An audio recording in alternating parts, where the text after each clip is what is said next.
Okay, the state of leadership today, certainly in my own country, the United States, but from what I've experienced when working in other countries around the world, is truly awful, pitiable. I mean, there's no other way to say it, and that's not Chris Lowney's opinion. If you look at survey, for example, take my own country, people are surveyed annually on their level of confidence in leadership in big sectors of society: politics, business, religion, civic life, and in not one of those four areas do people have even a moderate degree of confidence in leadership. And that's really a terrible indictment of the quality of leadership we have. And I guess I have two thoughts about that. At least one is that let's be frank, leadership, or let's be honest, let's be fair, leadership nowadays is a really, really difficult job.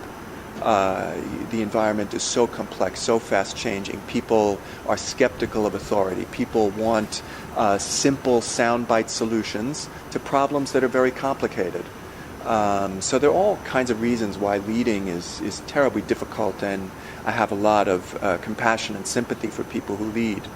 But having said that, let's be frank, part of the reason why our thought about our estimation of our leaders is so low is that a lot of times we see people that we say, okay, these people are totally self-absorbed. It's not about what's best for the organization, what's best for the country, what's best for the community. It's about me, my power, my status, my greed, whatever my issues might be.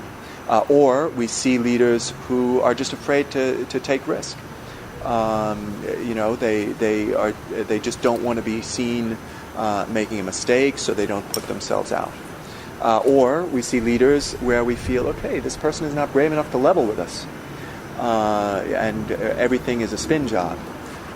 So unfortunately, it's a rather discouraging picture. And frankly, when I started writing the book about Pope Francis, one of the things in my mind, having watched him for a number of weeks, is okay, maybe this guy in a way can help catalyze a much broader conversation about what leadership ought to be, what leadership looks like, not just in a church, not just in religious life, but much more broadly. Because a lot of the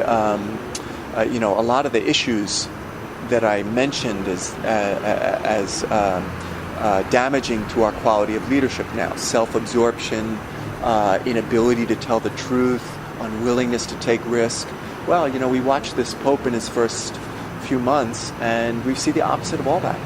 A guy who's been taking a lot of personal risk, a guy who's been leveling, even saying very challenging things to people, and we've reacted very well to that. I think at some level it's as if we've kind of been waiting around for somebody to tell us the kind of frank, hard messages that we want to hear as human beings.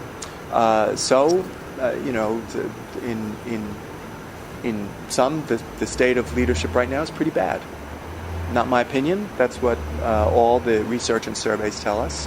And hopefully, somebody like this Pope, even as he's trying to ignite a big culture change in the church, might also help to ignite a really interesting global conversation about what good leadership ought to look like.